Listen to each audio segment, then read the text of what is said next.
Jesus Christ! Yes! It's time. That scared the fuck out of me, though. Jesus Christ. Get the fuck out of me! You scared the fuck out of Daniel Bryan.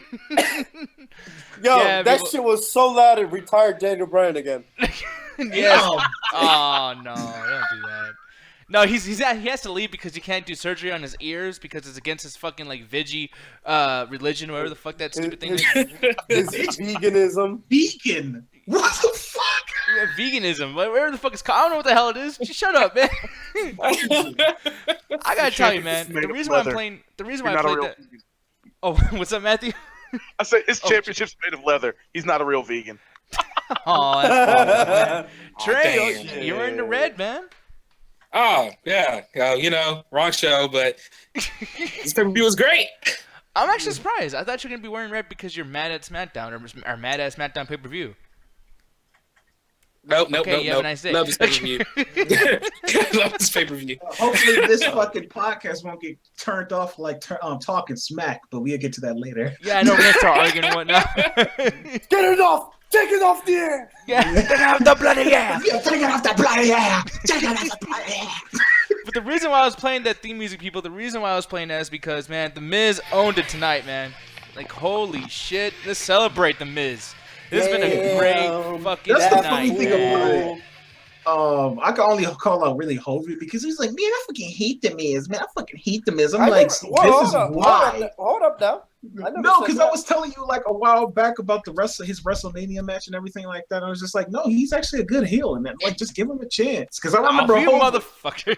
I'm just gonna ignore the fact that Trey just straight up did the costume change. How did he do that so fast? Just one time, because I had to represent the good show, you know. Yeah, but that's not even SmackDown Blue. That's like one of those like That's just popsicles from the ice turquoise. cream truck. That shit is That is like Impact Blue. God damn it. I know, man. That is Impact Blue. Shout out to Cody Rhodes. damn. And Cody Rhodes just won the championship from an organization right now. What federation was it, man? Global Force GFW. Wrestling and WCPW. Okay, but Global Force Wrestling is still a thing? Yeah, Global Force Wrestling is still a thing, believe it or not. Wait a minute. He won the championship at both GFW and WCPW. Yeah. He's getting up in the world. WCPW. He just won the Internet Championship. No, I think what he's trying to do is he's trying to make up for the money that he's losing from not being in WWE. He's like, I'm going to be everywhere, champion of the Indies. Like, it makes sense to me, I don't know. But, I mean, Anthony, you were saying something, too, about, like, just the show tonight and everything, The Miz and pay-per-view matches. Man, The Miz has been consistently good. This guy doesn't get injured. When he leaves, he comes back really quick and starts doing his shit. Like, that dude is a hard-working motherfucker. And I feel bad too because in the whole match, I'm just rooting for Dolph Ziggler because I'm fucking like biased a little bit now because I've really grown to fucking love Ziggler as the years go on. Like he's from actually, they say he resides from Hollywood, but he's actually from Cleveland. And he represents that too. He does interviews like, "Yo, I'm he's from Cleveland." Actually like he said he just got because they were saying it during the match too that he got inducted to the Kent State Hall of Fame. And yeah, Kent State is like actually not too far from where I live at. Because he actually where he's lived at is like Parma Heights, and if you know like Cleveland, like that's not too far from where I live at either. So I just really grown fond to the guy, and I just really like Ziggler. But besides that, Miz, man, and like Ruthless had pointed this out while we was watching it. Like Miz has become the wrestler he always wanted to be because nobody took this motherfucker seriously. Hell He literally started from MTV Real World, came on here on wrestling doing promos about like divas competitions and seeing how fast they can shake their ass. Now look at the guy. Damn, okay, just go right in there, fucking Anthony. Jesus, just like, yes. What else have I done right? I agree with everything Anthony said. That motherfucker coming out with that little red rooster looking fucking doing shit back in the day, looking like a fucking retard, and then now I've been saying it for months. I'm like, yo, this motherfucker's putting in work. Yeah, yeah, man. Even though we're not gonna get that payoff that we all want, which is The Miz fighting Daniel Bryan at WrestleMania. And It's cool. I'm fine with it. All I gotta hear is The Miz just talk shit on Daniel Bryan because that shit is the funniest fucking thing ever. He goes hard on Daniel, man. No, right here, guys. This shit was amazing. So they had this is basically like what they did a while back, but like the sequel of it. Like even Mears is looking at the camera like, oh, this is some good shit right here. Like, as soon as that shit said, I was like, oh, here we go again. I felt like Kel from Akita to Kel. Ah, here it goes. Yeah, man, it went crazy, man. But it was cool, like, just to see them actually go. I mean, here's the thing too that really frustrated me is that I didn't like, and I didn't record it, or I didn't like get a screenshot or anything. But like, Dan and Bryan was yelling at James Ellsworth, which, by the way, and this is another thing that Ruthless showed me tonight too. But this fucking picture, Dean screwed Dean. That was such a good fucking Photoshop. Dean is gonna kill you. Dean is gonna kill you. Yeah, that's what people chant at the fucking ratings. But no, like, the thing is, James Ellsworth, he came on to Talk It's Mad tonight, and Dan O'Brien just did this huge, like, damn it, like, why'd you do that? Like, this is the first title that hasn't had some, like, some fuckery, going on with the title. The thing is, did he forget what happened this fucking week? What on Tuesday when fucking Dean Ammrbose came in there and helped James Ellsworth beat fucking AJ Styles? Oh no, it wasn't for the title though. It was for a contract. Yeah, he was talking about the title match. He was talking about the title. Okay, I guess. Okay, if you guys don't agree with that, then you know what? Like, I should just stop being a nitpicker.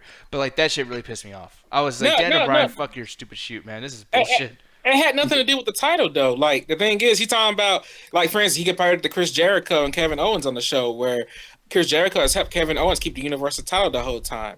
But the WWE title has not had any interference thing until James Ellsworth did what he did tonight. Like, that thing on SmackDown, that was for James Ellsworth to have a contract. That's totally different. Okay. Yeah. And speaking of that too, I know we're like, we're not even talking about the pay-per-view at this point. We're going on to Talking Smack. But Talking Smack was probably like a fucking full-on 30-minute main event tonight. Like, that was amazing.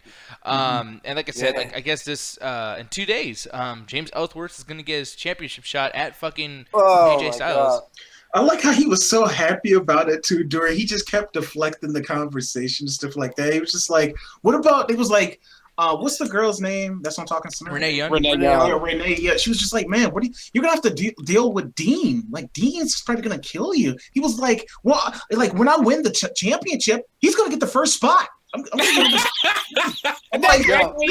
You're so happy, man. I'm just laughing at that shit. I'm like, you're so joyous right now. You just don't even know what's about to happen to you. Dude, the heel turn was hinted, like, because doing Dean Ambrose's what's he call his show? The Ambrose Asylum, right? The Ambrose Asylum. Yeah, it was hinted at because he was like, well, if AJ Styles win, I have beaten him like 3 times, so I might have a chance to win the title more against him than I would you, Dean. Like, ever since he said that, I knew something like that was gonna happen because I was like, wait, nah, this match can't go as clean as I think they are. And then when James Ellsworth came out and eventually pushed Dean Ambrose out the ladder, I was just like, damn, like, I can't believe they went for that. Like, James Ellsworth is crazy. I think it was their way of showing the different crazy between James Ellsworth and Dean Ambrose. Dean Ambrose isn't crazy in the sense that he's gonna hurt you, but James Ellsworth is crazy in the sense that he's more delusional.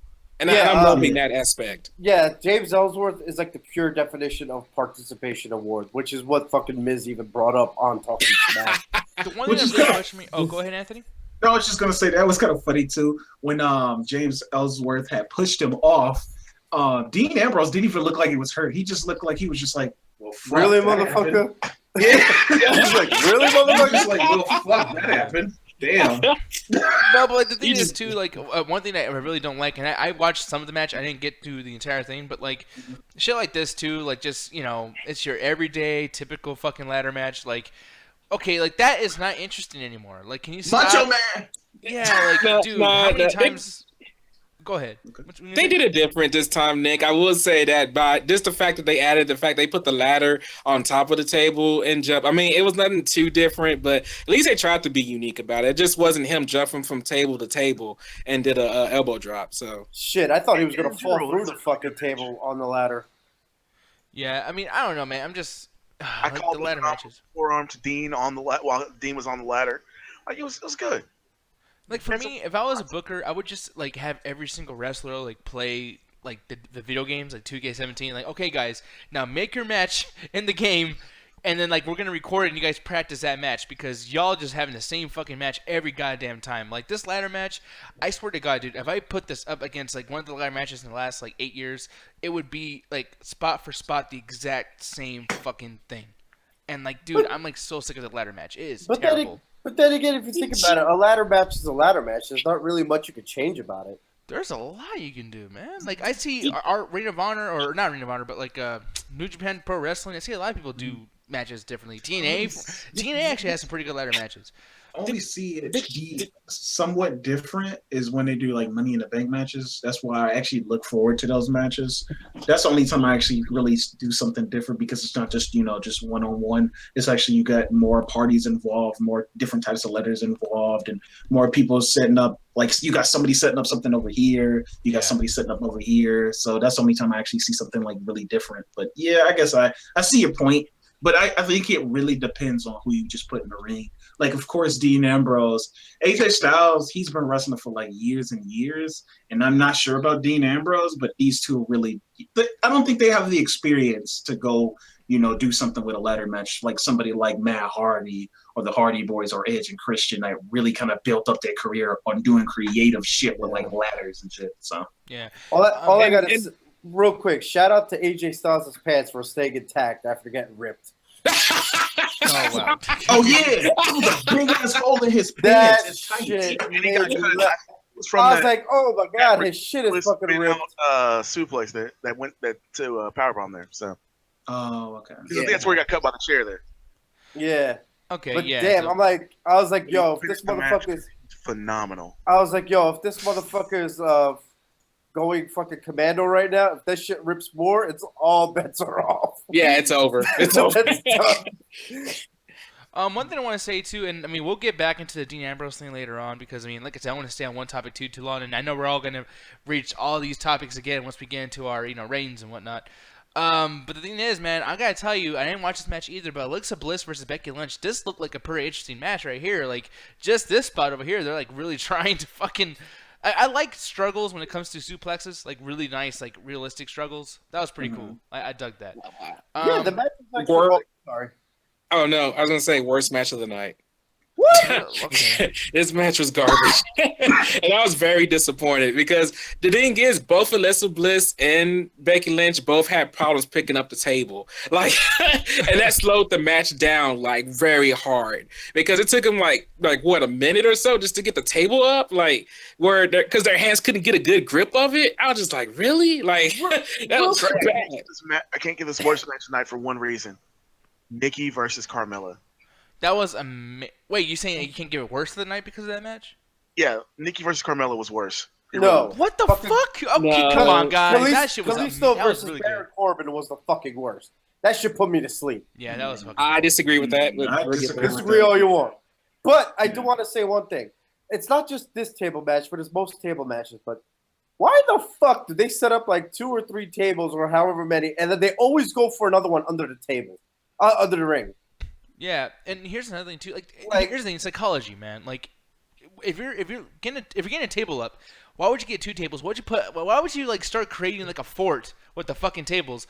Like you're obviously building a spot that you're going to be. I mean, whoever's setting up the tables, they're gonna lose. That's usually how it goes because they always set the thing up like whoopsie doopsie. They choke slam me right into the shit that I made for myself.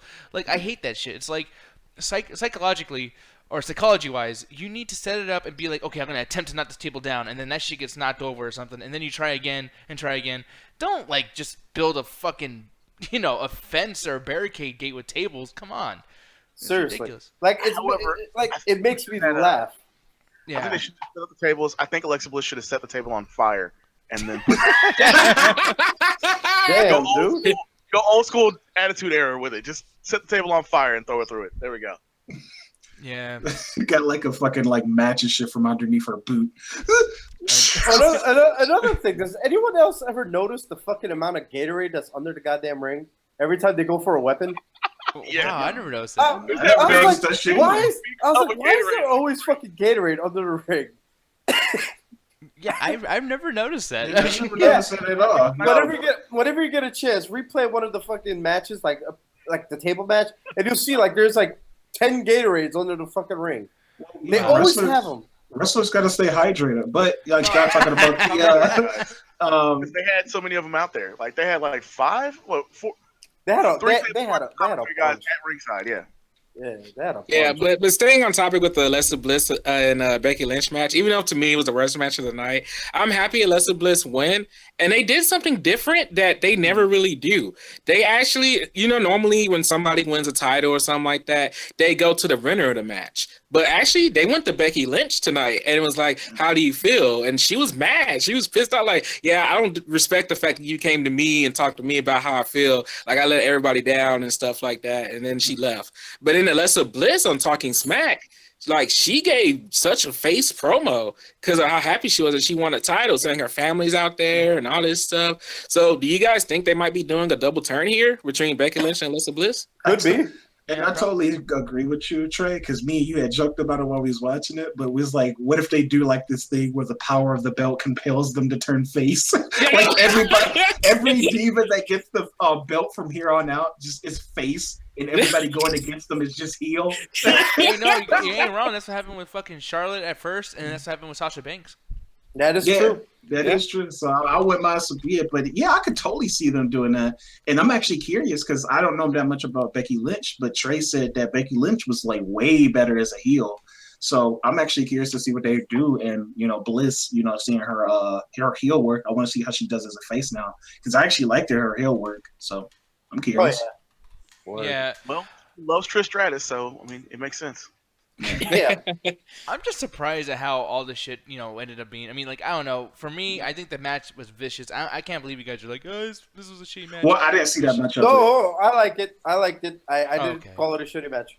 Okay, very good. See, that's my boy right there. See, this is where you're going to get a raise. I'm going to raise you to 2 cents an hour. Like, WrestleMania tickets, here I come. Yeah. Like I said, the only reason why I thought the match sucked was because of how slow it was from the momentum of them not being able to pick up the table and everything. And I don't know, like, every other match I felt like was pretty quick, even with Carmella, Nikki Bella. That's my second worst match of the night. But, like, even the match didn't really stop. Like, this match had a lot of stop points that was just very disappointing to me. And this was the match I was looking forward to the most, and I was just disappointed. Granted, I'm happy Alexa Bliss won, but like I said, it was just too much stopping points for this match for me to like it. Well, so. Ruthless is something about the hardcore, like, lover and him and stuff, man. I guess I can't show this. They spent so much time with that bitch upside down. There you go. Boom. Now, don't delete me, WWE.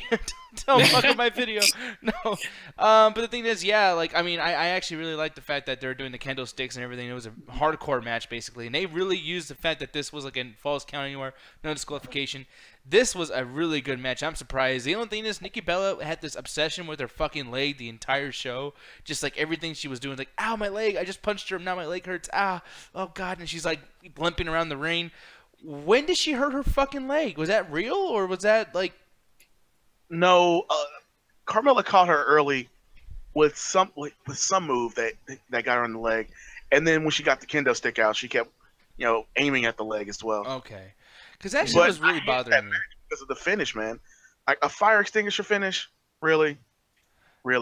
I don't think it was that bad. I mean, it was. I see what you mean. It's just like, and it wasn't a false count anywhere match. They were getting counted out every time they went out of the ring. Oh. The ref kept counting every time. Because me and Trey were talking about that as we were watching. Like, every time it was like, you see the ref going, 1. So I'm like, it's a no DQ match. What kind of no DQ match has a count out? Yeah, that's the first ever. I've never seen a disqualification match or no disqualification match have a count out. Like, no, man, dude, no, they've been doing that this whole year. Every time they've because WWE's been bad about this. Out of nowhere, it'll be a no DQ match, and then next thing you know, the referee's counting out. Like, this whole thing's been a bullshit thing this year. I don't know what WWE's doing with this booking lately, but it's just weird that every no DQ match they've had, every time they're outside the ring, they're doing a 10 count. Yeah. Yeah. I'm kind of glad that. Oh, well, actually, I was gonna say I'm glad they didn't what they did though. So never mind that joke. But I was gonna say I just glad I didn't hear any more like Ty Dillinger 10. Oh, we was joking about that the entire time. 10. I'm sick of that shit. 10. The one thing I'm gonna say about the Carmella and Nikki Bella match, there was that one spot when Carmella was standing out on the apron, facing towards the audience, and then Nikki Bella came out of nowhere and said, "Fuck your couch," and kicked her right off the apron. Bro, I was like, shit. That was probably like the best thing in the match. Yeah, one thing I want to talk about too is just storyline wise. So now they're announcing that Natalya was the one, which we all talked about this. We all called it. We knew That Natalya is the one that fucked up Nikki Bella. But the thing is, like with Carmella doing this, is this going to be a feud between her and Natalya instead of Nikki and Natalya? Because I'd rather see Carmella and Natalya have a fucking battle or like a 3-way battle or something. Like I would like a triple threat. Well, yeah, just to get something like, because I always bitch and moan about this, but they never do nothing with Natalya, and she's probably the most experienced diva on the SmackDown roster, if not the most experienced diva in the entire WWE right now. So I'm just like, they never do anything with her. I'm just like, finally, y'all giving her something to do. So I'm happy to hear about that. Yeah, true. Yeah, They never give her I anything. Natalya, man. And that whole thing was just weird too, because like even after that promo where Carmella said it was Natalya, next thing you know, they showed Natalya helping some dude getting married. Like it was WWE's way of saying like, nah, Natalya wouldn't do that. Come on, she just helped two people get married. Real quick. Did anybody else fucking pay attention to that Natalya promo while she was getting interviewed backstage? I swear to fucking Christ, I heard some motherfucker whisper some lines. Really? Okay, I gotta go back and listen to that. Bro, I I was hearing some fucking whispering in the background. I'm like, yo, someone feeding her lines or some shit? Because I hear that shit. And fuck, that's fucked up. If I could have heard that shit, because after being sick, my right ear's a little clogged. So if I heard that shit with one ear, you got some problems, WWE. Yeah, no shit, man. That's bad. The funny thing about it is, like, we was saying that when Carmella had said it during her promo that it was Natalya. Why am I getting that sense of like that Vince promo? It was me, Austin. It's me all along, Austin. You all about it. Even the WWE universe. It was me. You guys are thinking that? I was thinking the Rikishi. Like, Oh yeah, I did it. Natalya did it. SmackDown. I did it for the Rock. I did it for The Rock. I did it. Oh, should I be thong wearing fatty? I hated that. I did it for my cats. One thing That's what Natalya would say. Now, I know the YouTube chat over here, they probably want to talk about Ellsworth, and we will probably bring up Ellsworth again in this conversation because there's so much more to say. And I want to play, I didn't put up a little GIF or anything. I didn't put anything up for, a Beat the Booker, but we are doing a Beat the Booker tonight. I want to know what you guys want to do with Ellsworth leading into the next pay-per-view, Royal Rumble. So, hey, people in the YouTube chat, Franklin Para, Allie's WWE News. That's a weird name for you. You should kind of like just give me your first and last name. But anyways, we will go back, and I want to make sure to see what you guys think about this kind of stuff too, because I'm very curious myself. But yeah, on the way to doing that, just want to put that out there because I didn't make an announcement for it. But by the way, this is a Ringside Hangout. The whole thing. No, no. But one thing I want to talk about too, because this is something I've been loving lately on WWE, is these matches. Oh, I better do this so I won't get in trouble. But the 10-man, was it 10-man or was it an 8-man tag? 10 men. Yeah, okay. I love these pre-shows, what they've been doing with the 8 and 10-man tags, because I get to see Ascension kick ass. Fucking Hype Bros, dude. I am hyped with the Hype Bros. I fucking love those guys, man. They are fucking awesome. That wasn't a pun, by the way. I really am. I love those guys. Especially Mojo Rawley. That dude's fucking awesome, man. Every time he comes in the ring, he's like Billy Gunn or like a Dolph Ziggler, just like jumping from one corner to the next. Boom, boom, knocking motherfuckers out. Hot tag. Yes, Mojo the Rawley. hottest You mean tag. Zack Ryder's imaginary friend? God damn it, Ruthless. Stop that shit. I'm really starting to like that joke, man. Like, he's just a figment of Zack Ryder's imagination. That shit is hilarious. No, but man, I say, like, I really felt like there was a lot of really big moments on this show tonight, man. Like this one over here where they do that fucking reach for the tag. You know, Chad Gable like, no, damn it. Get him. Yeah, it's shit like that, man. I fucking love those moments in tag team matches. I love those moments, you know. And Chad Gable and Shelton Benjamin 2.0, like those guys are fucking awesome, man. Jason Jordan, goddammit. Jason Jordan. Yo, somebody said something that I actually think about the two of them that actually makes a lot of sense. They really are the Steiner brothers from back in the day. Oh, damn, Like, yeah. Steiner's first came in before Scott lost his damn mind. Like, Hit the duck! Oh, fuck, yeah. Give me the fucking mic. Hit the duck! No, but Everybody wants to know. You don't know me. You don't know me. Yeah, for real. Scott Snyder. No, but I to a degree, and I didn't see this match. I agree with you because, like you say, you can get to see these tag teams in action and do some cool spots and do something on the pay-per-view TV and stuff like that. And every time I see American Alphas, I'm always just like, yes. They need more time, and I would especially love to see American Alphas go for the tag team champions now, especially since the Wyatt family are the new tag team champions. Fucking Wyatt family got the titles. The Wyatt, which I did not see at all. I thought he was Bray Wyatt finally has a championship belt. I can't believe it. I was shocked. Oh my god, this is his first title? Yeah. Yeah. Oh my god, how did I not know that? His first fucking title ever. Isn't it kind of bad that it's take this long for with Randy Orton? Title? It's really bad. It's really fucking bad. But yeah, Jesus holy shit. Christ. How long's he been in the main roster? Like 3 years already? Almost 4 years? I believe so. Yeah, it's been a while. Something like that. Yeah. Close. Yeah. Jesus Christ. Damn. Yeah, I'm really surprised stupid. if that's the case. And That actually kind of pisses me off now. That's fucking sad. Well, no, That's because every fucking time stupid. he's given a chance, he fucking he's Humpty Dumpty. That's what he changed his fucking name to. That is true. Bray Wyatt broke his leg during training for the Undertaker match. Like, That's how right. do you fuck up your foot during an Undertaker? Like, god damn it, dude. Like For fucking, WrestleMania. Yeah. fucking like SpongeBob and shit. My leg. My leg. My leg. No, but damn. No, but Yeah, it that's really sad. frustrated me, man, and that's the thing that kind of bothers me about Bray Wyatt. But I mean, he's doing what he's doing. He's doing a good job, and they won the titles. And I actually don't know where they're gonna go with this. Like Heath Slater and Rhino, like this is the first time I haven't seen Heath Slater do some goofy thing. Like I don't know what reaction I was expecting. I mean, he did lose the fucking match, but hopefully this turns into something cool. I mean, I don't know. What do you guys think was gonna happen? Heath Slater still has a job, so I think he'd be all right. Yeah, because the whole thing was just him getting a job. And the thing is, I said this on the last show, like ever since Heath Slater and Rhino won the titles, they've been doing nothing with them. Like that's why I thought they were going to lose in the first place, because like seems like after they won the titles, like that whole he's family thing, he's got kids thing has been non-existent now. Yeah. So that's why I'm like, they need to figure out something new with them. Like, hopefully with them getting the titles, it'll be something new, and they don't focus on the whole maybe Luke Harper's going to turn on the Wyatt family, maybe not thing. Like, I'm hoping it's going to be something serious for Rhino and Heath Slater getting the titles back. At this point, like, just keep going up with with Rhino, because wasn't he supposed to be doing some political shit, like being? Oh no, he lost. He lost. Oh, okay. Because I was just like, go do that shit and like have Heath Slater just work his way up. Now he got the tag team titles. Tag team championships. Why not Heath Slater versus Miz? Like, built them up. Yeah. Like, you probably could do that. Why not Rhino and Heath Slater fight? Stick around because Rhino will probably break him in half. Yeah, I don't know how long Rhino's gonna stick around. Just because Rhino's. I mean, dude, he's gotten quite old at this point. Like, he can't work a full schedule anymore.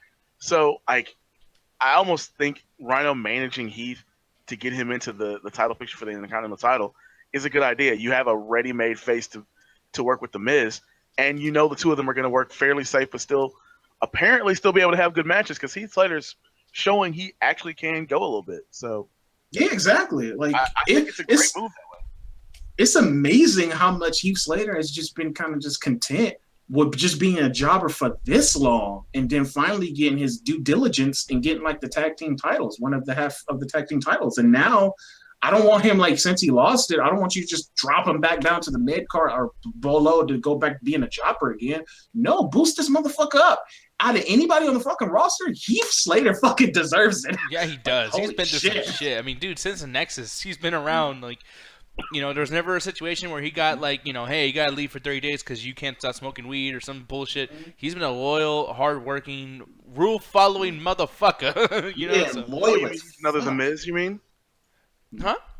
You mean he's another version of The Miz? Pretty much, yeah. Loyal guy who doesn't injure other people and constantly works as much as possible. Yeah, or if not that, an earlier version of Chris Jericho.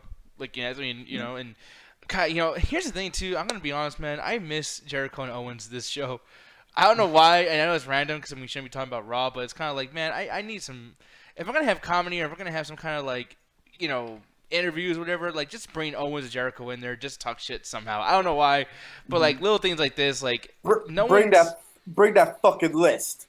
Yeah, exactly. Just like bring like someone with a good mic skill. Like, have you noticed no one really talked tonight? And I guess it's a good thing because it's a pay-per-view. But it's like even these backstage segments like this, because I was watching on the WWE.com, and it's like, yeah, these motherfuckers really cannot talk, and maybe that's the reason why no one really gives a fuck about SmackDown. And Nick, you want comedy? Let me call up Santino Marella. No, not comedy. No, don't you do that shit. No, bro, that's don't make money, man. Bro, that's not even comedy right there. That's just flop. I know, he's like, yeah, I don't think so, man. Bro, I cannot. Yo, that fucking man, Santino Marella is so bad that it scared off fucking Rhino's mustache. Oh, that's fucked up. He looks horrible without a mustache too, by the way. I can't right now. Like, I'm like, grow that shit back, to win some votes on the fucking political. I'm sorry, Dick. Go ahead and continue your point, though. What was you saying? No, but yeah, it's just like I'm noticing that like none of these people can talk. Alexa Bliss can't fucking talk. Becky Lynch, I'm sorry, but her accent's fucked up. I cannot stand that woman. Nikki Bella is horrible. Carmella is even worse than Nikki Bella. Like, if you notice, it's a trend.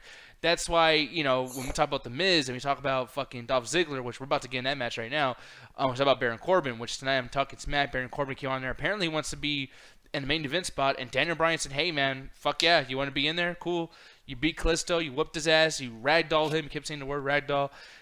You're going to be part of the main event, so I want to see what happens with that. But, someone needs to learn how to fucking talk on the show. I can't stand the fact that no one has that skill. You know what I mean? Well, that goes back. Go Trey. Go ahead, Anthony. Go ahead. All right. No, but that goes back into because I'm always bitching about it when I come on here saying I want the new talent, the up and coming. But that's one thing that the experienced talent, the ones that they bring back, do have over some of the up and coming people because they don't have the experience, so they don't really know how to talk. They got to get trained and stuff like that. They got to practice. They got to do that stuff. That's where I think they should have left fucking people like Roman Reigns back in the oven to give him a little bit more back time. In the oven? Roman Reigns is take off that fucking vest. You in that fucking vest. I'm gonna bring you for WrestleMania there's next nothing year. wrong with the fucking vest. It's not even body armor. It's like this thin. No, He it's has body back armor. plates on, man. Come on. No, No, but it's it's not real body armor. There's no protection in it. Dude, what if they turn into a storyline, like a long con storyline, where it's like Roman Reigns, every championship you won doesn't count. Like you've been cheating this whole time with the body splash. That'd be amazing. But anyway, to go on what Anthony was saying about the older guys with they're coming back with they're more experienced with talking. Mm-hmm. I think what it is with the older guys is that they came from a time where talking they go all out. Yeah. It's like they're like, all right, you're gonna say this, you're gonna say this, you're gonna say that. Just say it as fucked up as you can and do it as great as you can, or whatever the fuck, Yeah. Nowadays they gotta hold back now. They're like, fuck, like it's harder now because they're limited by what they have to say. True. And you don't know exactly what their promo skills are going to be. So that's where they're like, oh. Yeah, it goes back. No, go ahead. The one thing I was going to say really is just like the reason I was bringing this up is this is a good thing why finally Bray Wyatt and Randy Orton got the belts because they do know, that charismatic part of the fucking thing. And it's like, this is like a beginning of a new era. Like, this is the shit. Like, I don't see these guys losing the belts for like another half a year, like, or until next year, summer 2017. Like, I really do feel like Randy Orton and Bray Wyatt, I mean, this is a long haul fucking storyline, a long haul tag team right now. Trey, you were about to say something. Go ahead, brother. Oh, no, I was just going to say that I was kind of glad there wasn't that much talking on the show tonight. But I see what you're talking about, Nick. But, like, I thought Dean Ammrbose cut a good promo tonight, especially doing a shout-out to the old Dusty Rhodes Hard Times promo as well. I thought that was a very nice thing to do, in terms of promo work. But, I feel like it wasn't really needed tonight for TLC. Like, I feel like all the action just need to be done in the ring, and that was perfectly well done tonight by everybody in the ring tonight, except for Becky Lynch and Alexa Bliss. But well, one thing I want to bring up too, and I know I'm going way off topic because we're actually about to do the Dolph Ziggler match. I'm saving that for main event because this should have been the fucking main event tonight. But anyways, I'm actually going to jump into something else really quick too. The entrances. Have you guys noticed something about WWE in general nowadays? Like, okay, if you're a casual fan, someone who's not into wrestling, and you go to TV and you want to learn about something, or you want to like know who's the main character, something, and Hope mentioned this the other night. Like sometimes that person, the way the crowd reaction is, that's what tells you who's the main guy. You put the fucking pieces together. You know what I mean? But one piece is missing nowadays is, okay, like we bring up certain guys like The Undertaker, Bray Wyatt, Randy Orton, Stone Cold, Triple H, all those guys. When they come out, what's the first thing you notice that makes you think that they're a cool person? Like, what's the first thing? The pop. Not the pop, but something else before the pop. Like the first audible. The first note in their fucking entrance theme. Thank you. Yes, exactly. Have you noticed every like the fucking theme song- glass shattering, like the glass shattering for Stone Cold, the first bell for Undertaker. The Rock's catchphrase is if you smell. The first guitar like strum for Triple H's theme song, you know. Yeah, shit John like that. Cena's with that build up, like like, you know, like, and AJ Styles kind of has that, but it's chill. It's like, you know, boom, boom, boom, boom. Like everything's so kind of like just. And you almost did the Bray Wyatt theme song. I know. I can't help it, dude. I fucking shut up, man. No, but that's the thing. Like, have you guys noticed the fact that, like, okay, like most of these guys who come out to the ring, it's the most generic shit, and it's like sometimes the fans like pop Carmella's music. Bullshit thing. Yes, God, I was about to, me and you, bro. Me and fucking you. Bro, it's like, yo, that shit came out straight up from TNA Sound Library, man.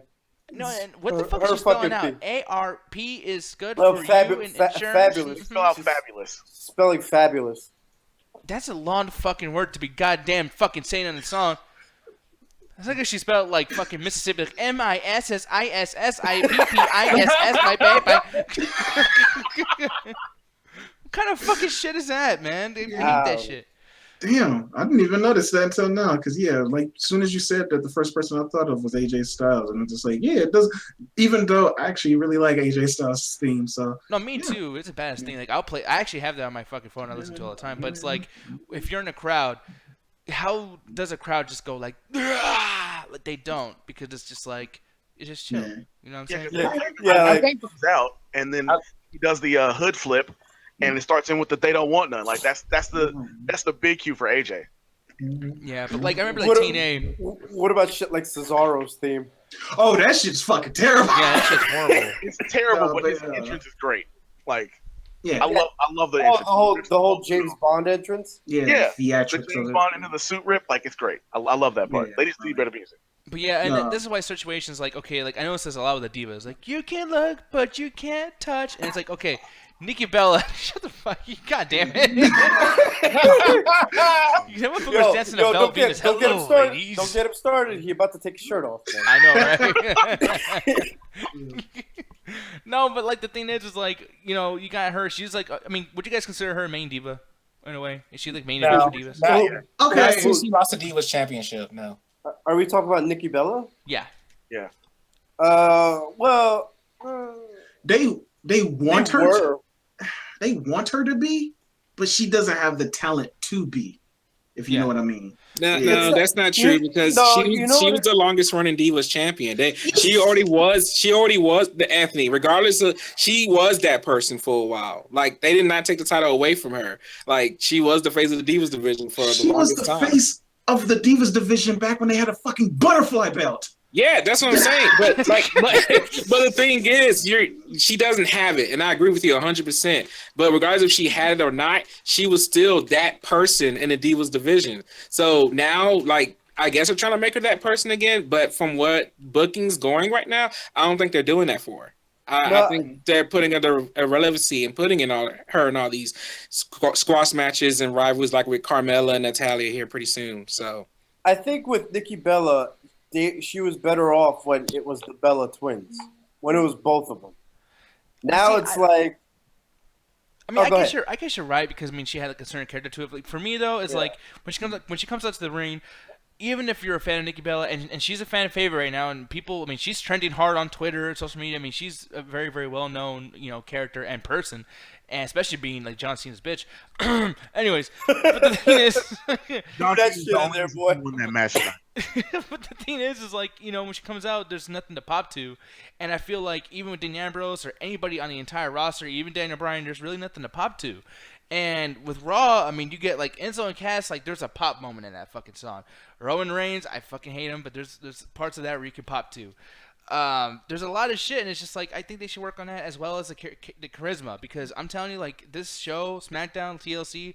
I'm a huge SmackDown. I love wrestling and everything, but today I watched it like just somewhat. I didn't watch the entire show, so I didn't focus on the wrestling. I just focused on like, okay, what's interesting. So I came into this kind of like a casual viewer, and it was boring as fuck. The entire show was pretty fucking boring to me tonight. And I know you guys came into this a little happy. I know Trey was like, "Oh man, like this was good, that was good," but I'm just like, dude, no, like this shit was like, I want to show this to my mom or. Fuck, bro, me and you are like this today. God damn it. Yeah. Jesus Christ. Like I'm sure the wrestling was fine, but it's just like. Anthony, like if I don't know if your mom or your brother like wrestling, but like would you show them this show to get them into it, or would you? Well, the funny thing about it is like even when we mark out for like the most extreme moments, like I'm trying to think of like the whole Goldberg thing, even for something like, even though I still think that shit is stupid as fuck, but like she wouldn't even like, I don't get it. So it's just like that. Wrestling is kind of like a defined taste at this point. It's just like what they call it, not a defined taste, but a unique taste now. Oh no, divine, divine taste. Divine It's taste. just like it's what? Oh, refined. Refined. Yeah. Okay, yeah, okay. And I know, like you said, define. I'm like, yep. I totally agree with define. Well, I thought you absolutely. could use those. I thought those words were interchangeable, but never mind. Yeah. I don't know. No, but yeah, no, it's just kind of like its own category, like its niche market at this point. So I see your point, but even still, people still gonna look at, like I say, even the badass moments that me and you consider badass. Me and my brother, or somebody, my brother or my mother or some of my auntie will still look at those moments as like, this is dumb as fuck. Yeah. So I don't think that works. But granted, like you said, Dolph Ziggler and The Miz. Now that shit I would show to people because that shit was fucking amazing.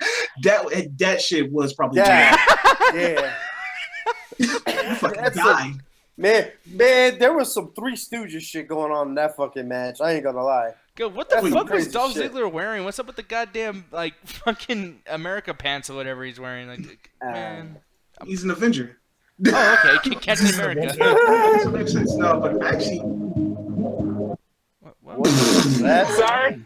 Put that music on, boy. I actually woke up to this match because I actually thought this was the first match that they opened up with, but I thought I had actually missed the pre-show. So I thought this was the first match, but I had missed like 3 matches before then. And when I woke up to watch this match, because I was like all tired and groggy and shit like that, I'm watching this match. I'm like, holy shit, yeah, fuck yeah, TLC, let's go. They was doing some spots because I think like the I want to say 15 minutes after they opened the match, they did this amazing spot where Dolph Ziggler did like this turnaround DDT on the ladder with Miz. I'm just like, holy shit, okay, let's go. So, this match was spectacular. A lot of hot spots and stuff like that. The Miz, man, and then the Miz's promo at the end. Let's see, I like to dedicate this win to Daniel Bryan. Like, bro, the Miz forever trolling this dude, man. No, this shit was funny, too. I love it. He treated this motherfucking Dolph Ziggler like, I love Dolph Ziggler, so I was a little salty because I'm biased. Like I told you, I'm biased. But that shit was funny. Miz was just like, he's a loser wherever the fuck he is, wherever he is. Dead. I'm like, Dolph Ziggler was off the side of the ring there, looking like he was just dead, his eyes wide, like in the fetal position, just done. I loved it. Yeah, it was like, wow, it sucks though because you make Dolph Ziggler look like such a bitch, but I don't know. I guess it fits Miz. We don't even get revenge. I can't say that he looked bad in that match. Like, yeah, he lost, but man, they went all out. Like, the fact that he was still walking around after that sick looking leg like tangle up that the Miz had him in on the ladder. Yeah. Oh man, it looked great. Yeah, that was like one of the best spots right there. Oh my god, that was a really good spot. And then, like you said, when Dolph Ziggler was in the ropes, in the corner, and he had the letter on him, and he was just like drop kicking him on there, and he was just saying like, yeah, it looks brutal, but it's actually pretty safe. and then the skull crushing finale on the ladder, even though he missed it by like a smidgen. So, but yeah, it was a lot of great spots in there. The only thing is, I like with all those high spots and how fast paced the match was, like it was really good. I really wish that it would have had a more impactful ending, because all he really did to end the match was just kick Dolph Ziggler in the balls twice and just pushed him off. And I'm just like, oh, that was a little bit anticlimactic. So I would have liked it something else, but it was nice. It was not that bad. That was cool too, though. Yeah, no, there's a lot of stuff. I mean, those elbow drops, man, they love those. Damn, this fucking lady. Hold on a second. What happened to her? Dude, I laughed my ass off when they showed her. I was like, what the fuck? Like, dude, that right there is a representation where I'm getting sick of WWE showing the audience. Look at I'm her getting friends, sick like, of that shit. Stupid shit they were watching. Like, I know.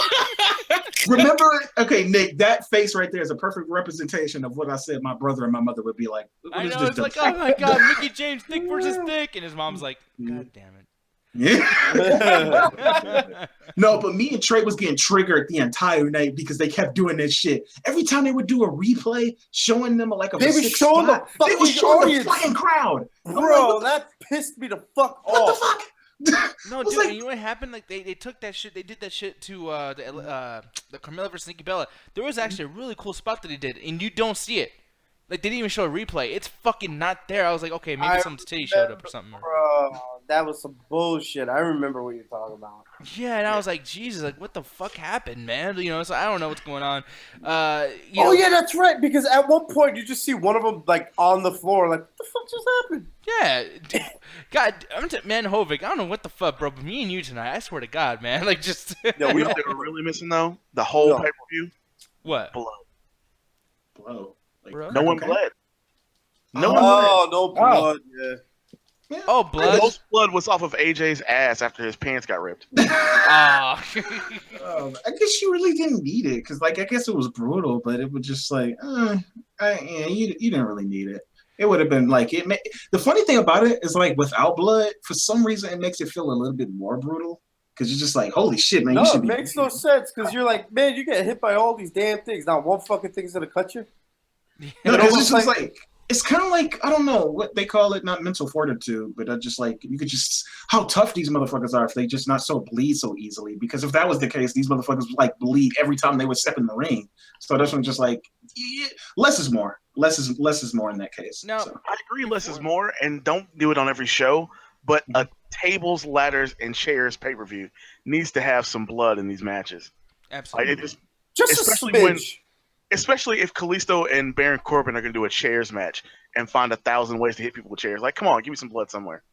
I will say we are going to get to the ratings right now because I want to make this show too long, and I do want to do the James Ellsworth thing. So while you guys think about what you would do with James Ellsworth at this point, I actually want to go to the YouTube chat and see what they would do with James Ellsworth. So let's go over here. Let's see what Corey Steele says. He says my cockhead looks like a German army helmet. So that's interesting. Wrestling is for pussies. Wrestling is for pussies that don't get pussy. Fuck your mom, you fag bitch. Now I feel like James Ellsworth's his mom is a fag bitch. I But mean, I just don't know if she wants to get the WWE Championship. You know, I think I get some sort of thing going on. Now I'll make some kind of reference to cockhead. What is that again? Cockhead? Yeah. Like a German? Yeah. That's cool. But yeah, so you know, wrestling. Holy shit, Nick. Holy damn Oh my god. Jesus Christ. Man, Yeah. that's gonna be the name of this fucking I'm just gonna change the name to this video. Just cockhead Jeremy Helm. The cockhead hangout. The cockhead ain't out. So you want me to do ratings first, or you want to do the James Ellsworth? Because I'm thinking James too. Ellsworth actually because Okay. because that was a big thing tonight, man. I mean, I know we're mad about it, but it really is. Real quick, what's the what are we doing like for the next month? Like what would be the story? like well, just in general, like just however long you want to go. Honestly, like I mean, because I'm sure we don't have that much shit planned for James Ellsworth. Because Shit, for me, I got the perfect storyline. what is yours? Go right ahead. Feed his ass to the Undertaker to kill him. Are you gonna waste Undertaker's fucking return for that? No, hell no. I didn't say waste that shit. Just have him pull like a Muhammad Hassan and choke slam his ass through the fucking Titantron or whatever the fuck it was. I Just know, kill him. have a Thunderstrike on his contract, like. Yeah. Rest in peace. There you go, done. No, but I'm thinking like James Ellsworth. Okay, I think as the storyline progresses, because you actually brought up a good point that this can actually be a nice way to switch it back into their favor, because we're okay right now. And I know Trey always says he's sports entertained, but we are getting to a point where James Ellsworth is fucking like, we're just tired of it. We're just tired of the gimmick. We're just tired of it. And it's in the way. Done. It's really in the way. Really in the fucking way. It's But done. y'all had said that James Ellsworth, he's crazy in the sense, I think Kovic has said this. If I'm No, I think Nick said it. that was Nick. He was like, he's crazy in the sense that he's delusional. And Yes. I'm like, what if they actually play with that shit? Because Yeah. Oh. yeah, it's like, what do? Like, it writes its fucking self. Like, because it's kind of shows like that when he was talking on Because on he's Talking kind of Smack. gullible. Yeah, He's very on, naive. on Talking Smack. Like, the Yeah. funny thing was, he was always like, he couldn't see the negative. He could never see the negative. He was just like, no, I'm gonna win the tag team championship. And then when you and then when I win, I'll give Dean Ammrbose the shot. yeah, I give him a shot. So like Yeah. at that point, you probably could keep like, I guess he's gonna do this the whole thing on Tuesday, which we all know he's gonna probably fucking lose. Oh yeah. Yeah. No, and then wait a probably, minute. I'm trying to think, what's the next pay-per-view after this? After TLC? Well, it's Roadblock, and then No, it's Royal gonna go. Rumble. The Royal Rumble. Okay. So Chill, Trey, chill. that would probably be the best way to do it too. So he's getting his ass beat all the way up until like Royal Rumble. But at this point, at Royal Rumble, he gets his ass. I want to say he gets his ass beat one more time. I'm not sure about who though. Like, cause probably AJ Styles or Dean Ammbrose. Maybe Dean Ammbrose, because they probably gonna do like some kind of rivalry. But by the end of that match, you know what, James Ellsworth, he fucking like snaps, and like he does like this whole like I guess like twist on the whole like he's still happy. I guess he's still like the most optimistic person ever, but he still does fucking still crazy as shit while still keeping like a smile on his face. Like Spike That Dudley would or be something. fucking that would be unsettling. Like, and like he's a small little dude too. Like he starts getting like way better and stuff like that. Starts beating people's asses. I want to say I don't know if I would make him win a championship though. That's the only thing, because they done treated him such like a joke. I'm trying to see if you can bring this from a point, because it's almost like a point from no return. But I bet if you can build them up after after World Rumble, and then you have them like start winning matches, actually start kicking people's asses up into like Elimination Chamber, if that still is even around, or No Way Out, whatever the fuck are you gonna call it? I think it's No Way Out. No Way Out now. They got No Way Yeah. Out again. Okay, like Yeah, so probably like Raw has the Elimination Chamber. okay, so yeah, up to like No Way Out. Around that time, you probably can put them in the title picture or something like that. No, probably not even main event. That's the thing. It's kind of hard to do it because, like I said, it's hard to see James Ellsworth as seriously, and then him to switch like that up into No Way Out. It's like, yeah, fuck you. I didn't take this guy seriously. WWE didn't take this guy seriously. He's a fucking joke. So yeah, why would he get the championship? But I think if you do it clever enough, I think you could make people believe it. Oh, like, I wait a just don't know minute. how you would One do it. thing- Interesting. No, One thing I would Elimination do- Chamber is back. Yeah. Okay. Yeah. Huh. One, guys that's what ready? I would do. Basically, what I would do is I would have James Ellsworth. He loses. I don't even give a fuck what happens this week. Just he doesn't win the fucking title, and he's gone Yeah. for a little bit. And then Royal Rumble comes, and we get a special, entry number 8 or 9. He comes into the Royal Rumble, and guess who comes out Oh next? Jesus Christ! The fucking Who? music hits. Oh shit! Here comes Goldberg, Goldberg, and then it's Gilbert. And then, motherfucker. and then Gilbert comes out, so then they wrestle, and it's like a funny little humorous thing. Then Goldberg comes out, fucks them both up. But because they both got their ass kicked so much that it's like they end up becoming best friends on screen. Because it's like, oh man, me and you have been through the shit, man. So like they go through a bunch of stuff. They're losing constantly, like on SmackDown, whatever. And then the night after WrestleMania, they get traded for some reason to Raw. Had them accidentally win the championships. Like, had them win the tag team titles and, like, this huge, like, oh, my God. Because, for one, Gilbert, he's done so much shit for WWE. Give him a title belt. Come on. And then James Ellsworth, he's never going to do anything. Just let him have the belt for, like, a month, So, tag team titles. But then have them, because they've got together because of Goldberg, have them help Goldberg for a little bit. So, when Goldberg fights against Braun Strowman and James Ellsworth has a storyline history with Braun Strowman, had them involved. Braun Strowman fucking injures both of them. They're gone forever. Bill Goldberg versus Braun Strowman. Booyah, you got your backlash match. I'm fucking. Yeah. Mic drop Jesus with a better Christ. book, but I'm gonna interrupt your mic drop with a better booking. So, still using Gilbert though. So he comes out Tuesday, and of course loses to AJ Styles because of course he is. But Daniel Bryan sees that any man with two hands can fight, and he's been the mascot for SmackDown. He helped them win a Survivor Series. He at least deserves another shot at a title. Mm-hmm. And he says later on tonight, next week on SmackDown, you're going to fight for another title. I got a great one lined up. And of course, The Miz gets on Talking Smack and is like, how dare you give, James Ellsworth another title shot? He's not getting a shot at my title. And Daniel says, hold on. You're not the only title that belongs to SmackDown. And the next week on SmackDown, James Ellsworth's in the ring. He's gotten his entrance. He's happy. And of course, the music hits. And it's Gilbert wearing the light heavyweight championship.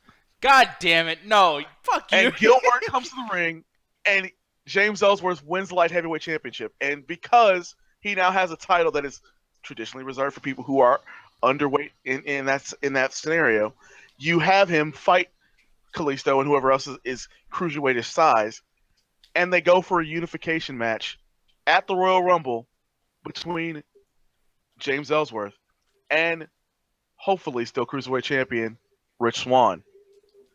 Oh. And you move Ellsworth off of SmackDown and onto 205 Live because they need somebody who can take a pin, and obviously Ellsworth can always take a pin, and it helps build up those 205 Live stars.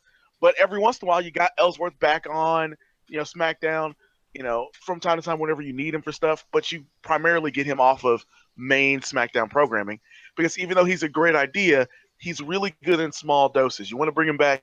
He's still loyal to SmackDown, but he's representing SmackDown on 205 Live. But you're saying he's good in small doses. You put him on 2 fucking shows and a belt? No, you put him on.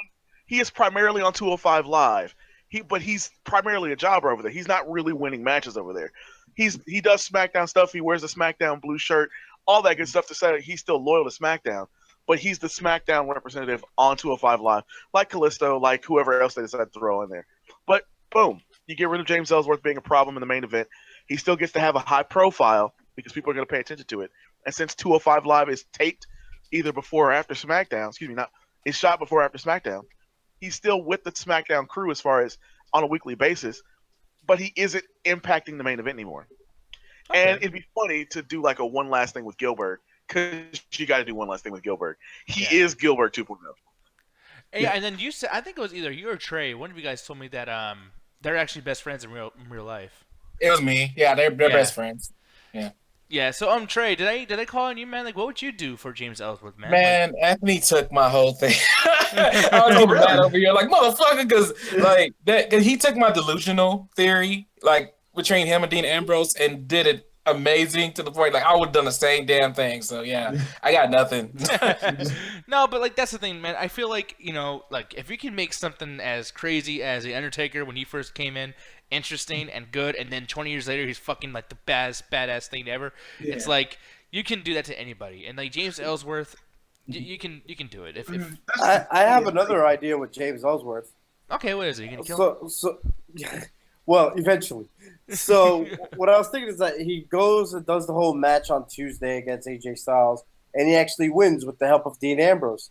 Now, in Dean Ambrose's mind, he's like, fuck it, if I'm going to get a title shot, why not? Let me just help this guy win it and squash this motherfucker within a fucking heartbeat. You know what I'm saying? Yeah. And then so what's his name? Ellsworth wins, that Dean Ambrose goes and, fights it for the title. Dean Ambrose wins. And just today, with the whole delusional thing that Anthony said, Talking Smack, James Ellsworth was like, oh, if Dean was in my position, he'd do it for me, blah, blah, blah. So what would happen is that, he would try to invoke his rematch clause against Dean Ammbrose and try to be like, but Dean, you're my best friend or whatever, help me out, shit like that, blah, blah, blah. Dean was probably like, motherfucker, please. You know what I mean? Yeah. And what's going to happen is he's going to end up going for his rematch, and he's going to get squashed again. And then he's probably going to realize that, oh, maybe this is not what I'm supposed to be doing. And then that's when Gilbert comes out, and they fucking fuck everyone up. Oh, God. No, for real, though. I just like how all of us, by the way, we all mentioned Gilbert. Like, that's awesome. Like, except for Anthony. I think Anthony did, but yeah. No, but for real, though, no. At what point James Ellsworth will finally get out of the main event picture and start, like, I wouldn't want to give him to the cruiserweights, man, because those cruiserweights are fucking crazy. They're way too talented for him. Man. Yeah. I wouldn't want. So I would just keep him as a jobber. I like how Max in the chat, Lil Ragnarok, he's even like, enough with Gilbert, jeez, man. And he even said have Dean Ambrose kill him on SmackDown. Yeah, no, I wasn't being serious with Gilbert. I just want to throw him in there. Yeah, of course. I fucking love Gilbert, man. And he's actually a super cool dude. Like, I've seen videos and shoot interviews with him. Dwayne White. Yeah, no, he's cool, but I was just making a joke with that. Yeah. No, but hey, people, it's time for SmackDown ratings. Now, I'm just going to give mine out right away because mine's boring as fuck. I'm just going to give this shit 2.5, 2.5 out of 5 because of the match, or because of the fact that the matches were okay. Like, Alexa Bliss versus Becky Lynch. It was okay, not that bad. But Nikki Bella versus Carmella, I'm so surprised at how fucking good that was. That was pretty awesome. There's a few other matches that are okay, but yeah, for the most part, whatever. Main event sucked, by the way, too. Dean Ammbrose is not that great, and no, Ruthless, I'm sorry, man, but AJ Styles, it's like he's like a high flying version of the 5 Moves of Doom. I'm sorry, AJ Styles is not that great. I apologize. You know, let's go watch some old TNA shit. But right now, AJ Styles is fucking boar fest, soccer mom shit. Fuck that. But you know, but just so he gets a chance to say "fuck you" to me, Ruthless is next. Go ahead, man. Yeah. So fuck Nick. No, I was struggling with how I was going to give this a rating because I really do feel like that Nikki Bella Carmella match, like, absolutely tanked in a spot that it should have been all right. Let the crowd get rehyped for the next match. But the finish, as well as most of the match, was just bad to me. On the other side, yeah, I really liked the opening with the tag team match. I thoroughly enjoyed the Miz versus Dolph Ziggler. And yeah, if I'm coming to a tables, ladders, and chairs match, I'm expecting really good hardcore stuff, really good hardcore spots. And that's why I look at these matches a bit differently, I guess. If this were a regular pay-per-view, yeah, I would be unimpressed. But considering that the types of matches that we were going for, I've got to give this a solid 4.3. Oh, wow. And it's for a lot of reasons. Like I said, I really like both the actual pace of the match and the finish with the opener. I like the pace of the match, if not all the spots, in the Alexa Bliss versus Becky Lynch for the women's title match. But I overall like that match. Like I said, I thought the Miz and Dolph tore the house down, and if it weren't for that match, you would be giving AJ and Dean match of the night, despite the Ellsworth finish for the swerve. Like, every single match, if you look at them, no matter what you say about the spots and the finishes, they told great stories in every single match. I believe the story they were telling in the ring with every match and outside the ring for that matter. So I've got to give it 4.3. Like I said, the drag downs are bad, but not so bad that I get it out of the 4 range. So 4.3. 4.3. Wow, that's a pretty positive rating, honestly. I wasn't expecting that from you, but you know, especially with you hating the Nikki Bella match. But then again, it's like, yeah, I mean, I guess I could see that. I mean, they told a good story. It's just such a bad finish. People don't watch this finish this match. Like, cut it off right when she grabs the fire extinguisher and just walk away. Like, it's just don't. Like, it's so stupid. Nikki Bella wins, people. Just watch the match. Don't watch the ending. Exactly. Yeah. There So you go. seriously. But Hovik, how about you, man? Go ahead. Yeah, I thought that this was a pretty like an even out show for me. Like, I really, for some reason, I just could not really give a fuck about the Baron Corbin and Kailsto match. Oh yeah. Yeah, that whole Nikki Bella Carmella ending was weird, but it wasn't really a bad weird. But I was like, okay. But there was a couple spots in the match that I thought were pretty good. The whole Randy Orton, Bray Wyatt versus Heath Slater match is like you blink, you miss it kind of thing. Yeah. You know? But the matches of the night to me were the Intercontinental match and the main event. The Intercontinental match was so good. But go on. Yeah, they fucking worked in that match. Yeah. But yeah, the Alexa Bliss versus Becky Lynch match. I thought it was pretty decent considering it's like, I think Trey was saying it, that they were struggling with the tables, and I kind of thought it was kind of funny because the tables were like double their size. I was like, damn, that shit's like moving Godzilla compared to what they were fucking doing, you know? Yeah. But overall, I'd have to give it like a 3.5 out of 5 because there was no fucking WLC match. God, this motherfucker. I swear to God. Yeah, You motherfucker! You son of a bitch! We're gonna want next year, man. A Worms Armageddon match. I'll wait motherfucker. there. Like, God damn it. We all see, man. We all see. I cannot believe he just said that shit. I know. I The fucking best went there. pre-show WWE history. No, Anthony, take it away, man. Don't say the same shit he just said. Well, I thought the WLC like 20 years ago was pretty good. No, I would have to agree with Ruthless, and just for that, I would give this pay-per-view a 4 out of 5 alone, just because like the potential of the storylines that they're setting up, like the potential of Becky Lynch probably possibly turning heel, James Ellsworth with the same, and then where you want to see Heath Slater, where he's probably going to eventually end up, or what they're going to do with Rhino, and now with the Wyatt family and Randy Orton, since they got the tag team champions now. So it's just like the potential what they're going to set up. Yeah, it's pretty nice. Nikki Bella, like it's kind of like a bittersweet, because I'm kind of glad that they had the worst match, because I really do not give a shit about Nikki Bella. Granted, she probably was like the top of the food chain at a time, but go back and watch like who was there on the fucking roster. So, Yeah, so it's just like, it's whatever. But yeah, Carmella, I guess we can see where she's going. And Corbin and Kailsto, I actually was more entertained with that match more than usual, because usually Corbin just fucking squashes him like, or anybody like on SmackDown. So to actually see that this match wasn't a squash match and Kailsto actually got in some great offense, that was actually pretty refreshing. It was like a lot of great spots with the chairs and stuff like that. They did a lot of creative and interesting things and stuff like that. Even though Corbin fucking kicking chairs and shit kind of like took up to make the match slow down a little bit. I'm like, you could have just not do that. Even though I guess it expressed your frustration for the match, but I'm just like, he's literally trying to set up like chairs in a pile, and as he's doing that shit, they spread out even more. I'm just like, dude, that was pointless. So it was fucking stupid. And the Dolph Ziggler and Miz, we all say that was probably the best match of the night. Like that was really, really great. Like that the spot where they're doing the leg lock in between the ladder steps was fucking amazing. Man. Like that was fucking brilliant. Even though, and like I said, when spots like that, I wish the match was actually a little bit better at its ending. Like even though it was a good ending, it wasn't as stupid as other ones, but it was anticlimactic. Like I said, he just kicked him in the balls. It's just like, well, you might as well just end every match like that. But that's just me. And then the Dean Ammrbose versus AJ Styles, that match was pretty good. A lot of good spots. And like I see what you're saying about ladder matches. They are kind of pretty much all the same, but it depends on the wrestlers. It depends on who you have in there, how many people. It's a lot of variables that go into that. So you can really, it's kind of like lightning in the bottle.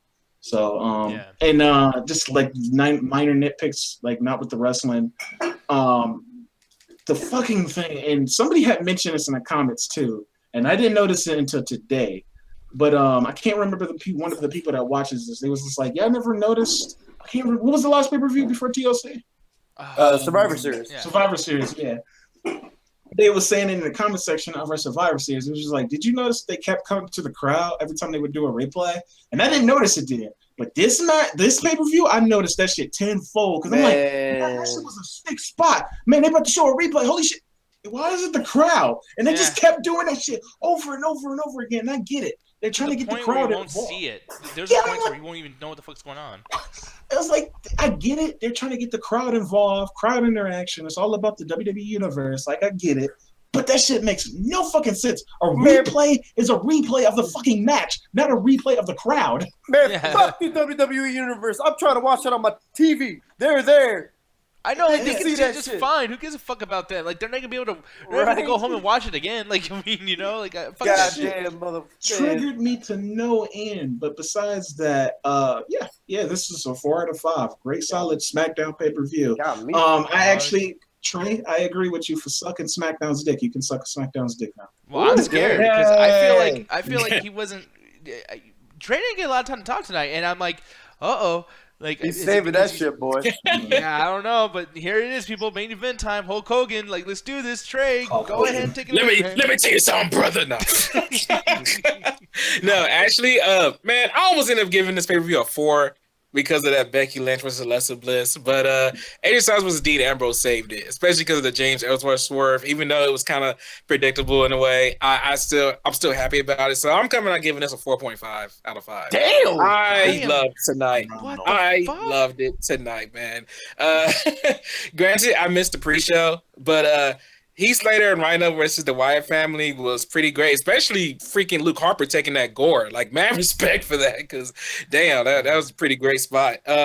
Nikki Bella versus Carmella was my second worst match of the night, and I was disappointed Carmella did not hit Nikki Bella and the Bella twins, her chest. Jesus. I was kind of mad because I was like, oh, but Ruthless kept saying John Cena said to change the match because he's like, oh, you ain't messing with my girl's breast like that.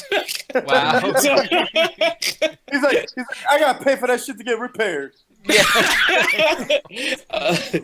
Miz versus Dolph Ziggler, yeah, match of the night, especially when Miz did that figure 4 leg lock on the ladder. Just goddamn, man, like Yeah, that was incredible. Man, I just could not believe how that match went. Like, that was a war, and that's something I always love in WWE. When feuds get serious, it is a war. 2016 was a great year for Miz and a great year for the Intercontinental title. Like, the Intercontinental title has not been that relevant in a long ass time. Like, so I mad respect for that match. It was great. Kailsto versus Baron Corbin was actually my third match of the night. Kailsto and Baron Corbin tore down the show, in my opinion. Like, this, to me, and the thing is, these are two former NXT stars, and they were able to put on a clinic tonight, in my opinion. And the way they were able to use the chairs, and Kalisto's spot with the, I think it was like a Hurricanrana where the chairs were standing up, and then like the end of days in the chair to end the match. Like, I loved it. It was great. Becky Lynch versus Alexa Bliss, man, that really pissed me off. That really pissed me off. But I'm glad Alexa Bliss won. I think it was her time. She didn't even get to win the NXT Women's Championship. Same thing with Becky Lynch, but like I felt like it was finally Alexa Bliss's time to finally win the title. So good for her. AJ Styles versus Dean Ammbrose, my second match of the night. They did pretty good. They did some twists and turns on a normal ladder match that you see, and the James Ellsworth swerve. Like, I loved it. So yeah, 4.5 out of 5. He has been sports entertained, but the big I was question sports here, entertained. the big question here though, was he as sports entertained as Hovik would be if they had this shit? Yo, that's the shit. with the guitar shit, it's fucking stupid. No, what the Three-man band, baby. That's my shit. But, you can't tell me that match so was a great fucking back. We all missed something though. We gotta say, Talking Smack was probably like a fucking 10 out of 10. Oh, man, dude. Man, fuck that. Dude. Man, fuck that. That shit gets a 1 out of fucking 10 for ending it when it did. Dude, this is the thing, Hovik. Like, me, Ruthless, and Anthony was watching it, like, together. And when that shit cut off, like, we got that Adobe Flash Player is not working thing. And we thought we were the only ones that, like, that fucked up for. But then, like, I'm looking on Reddit, like, wait a minute. It cut off for everybody like that. And then you came, and then when we came in the call, all of us were mad about how it cut off. So I thought it was just me, Ruthless, and Anthony. But damn, man, like. That shit, they cut that shit off when it was getting to its fucking peak. No, I know. Hovik, y'all. Like, Miz was dropping a hot fire. That's why. I know, bro. I know. Yeah. Yo, Vince was like, yo, cut that bitch off. I know. Miz was dropping so much hot fire that Adobe Flash Player just stopped working. Speaking of dropping some hot fire, we're gonna be fucking up like big time.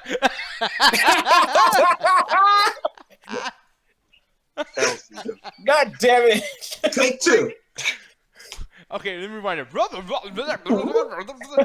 Take 2. Are gonna be dropping some hot fire tomorrow night on WWE Raw Reaction. I fucked that up big time too. I feel like Should I get my slate? Yeah, I don't know. Just shut your face. So tomorrow, people come over here, watch, or come in, and if you guys want to like be part of the podcast too, and just come on and just talk about WWE Raw tomorrow, let us know.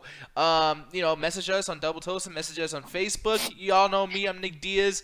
Facebook.com/SickNickDT. Anthony Wilson Jr. Find this man over there on the Facebooks. Trey Cooper. You got Ruthless does not exist on Facebook. There's no such thing. Actually, it is. Facebook.com/WDDI Justice League. to join our fan community for we're at the Ruthless Podcast. You can also find my artist page for the Ruthless Wonder, not a Ruthless Wonder. Just type in the Ruthless Wonder on Facebook. You can also catch me on Twitter at @MaxisX. And soon, apparently, Man, that fucking in the Friendo draft for Fun Wrestling with Steven Larson.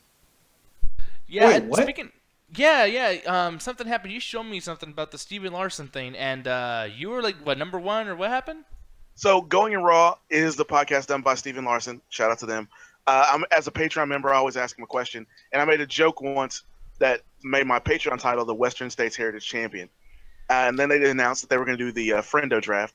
So I started sending them like, you should draft my created wrestlers on WWE 2K17, and I've been constantly like updating with either me beating up on legends in matches or putting legends through tables or things of that nature.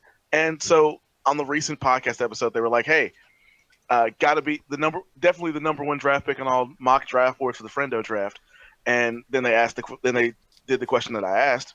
Apparently, they're going to draft the whole Empire of Pain now. So yeah, yeah, man. I don't know how that works, but you're making me really, really want to beat your ass at W2K17 since you think you're so fucking awesome on this video game and listen, online community. The upcoming pay-per-view is coming. Yeah, I'm just saying, dude. Like, we gotta get tickets to that shit because I'm telling you right now, you come into my podcast, right? You come on here, you think you're fucking cool, you tell your opinion about stuff that's not the same opinion that I have, and you're starting to piss me off. Okay, you're really getting on my fucking nerves. I'm gonna tell you this much: when I'm on that fucking video game, you will learn. Wait, I don't know the rest of my promo. Man, Damn it! You had me in thought. I was like, damn, I gotta watch this match. yeah, you were on a roll, bro. I was like, yo, I'm buying tickets. Trey was looking at this shit like talking smack again. He was like, damn, this get good. I know, Adobe Flash Player has crashed. That shit faded to black. God damn it, Adobe. Adobe has striked again. Fuck you, Adobe. This is what happens when you use Apple. I mean, your best bet, Nick, is to not play. I feel like Sid Vicious, like, is to quit now. I feel like You Jim can Ross back is away. interviewing me. You And can he's say like, your "Where PS4 am I, pal?" doesn't work. You can say your controllers are busted. Because when you get in that ring, Nick Diaz, you will lose 1, 2, 3.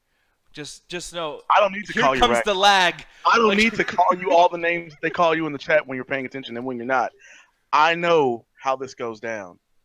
I pick you up. I Smell my throw balls. your wrestler across the ring until I'm tired of it. And then I hit you with a finisher and win like I always do because I'm Mr. Just Win.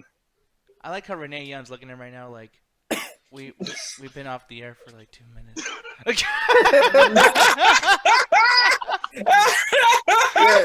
Yeah. Renee's like looking at Maurice. Can you tell your husband to shut up? We've been off the air. I know Daniel Bryan just leaves like, man, fuck. Yeah. This is like, where are you going? Where are you going? Miss, we're off the air. I don't care. Where's he going?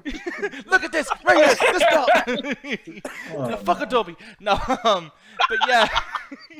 No, but Anthony, anything you want to bring up really quick? I mean, aside from the Raw reaction, SmackDown reaction, we also have Friday. We might be getting into that. People, MCA Ringside Hangouts there, but also midweek Thursday, 7:30 CST as usual. And Anthony does a little something special on these particular Thursdays bi-weekly. Where are those, Mr. Anthony Wilson? After each midweek, every other week, so we won't be doing it on this upcoming week, but the Oh, following fuck. week. I know, but we do MCA Anime Night, and Mr. Trey Cooper also helps me do those as well. So we just, sit down, watch some anime, watch some weird shit, jack off, circle jerk, all that fun stuff. And for this upcoming Anime Night, we're thinking about doing Christmas-related animes. So if you want to get in on that, make sure you message me on Facebook or on here or whatever, leave a comment or something like that. Just communicate with me, just so I can know how to treat you. Because, this goes both ways, sweetie. This goes both ways. Yeah, just like Anthony's sexuality. So, people, this has been the Ringside Hangouts. Anthony, there's one more thing we had to say, you fucking weirdo. What is that? On 3. 1, On 3. On 2, 3, yes! 3. Attack the on chat. It's gonna kill you. Oh, listen, bro. See you next Sunday, Ruthless. Nick Diaz, I'm coming for you, you got. Oh, damn it, no. For God's sake, that man has a family. He's got a flash player, damn it.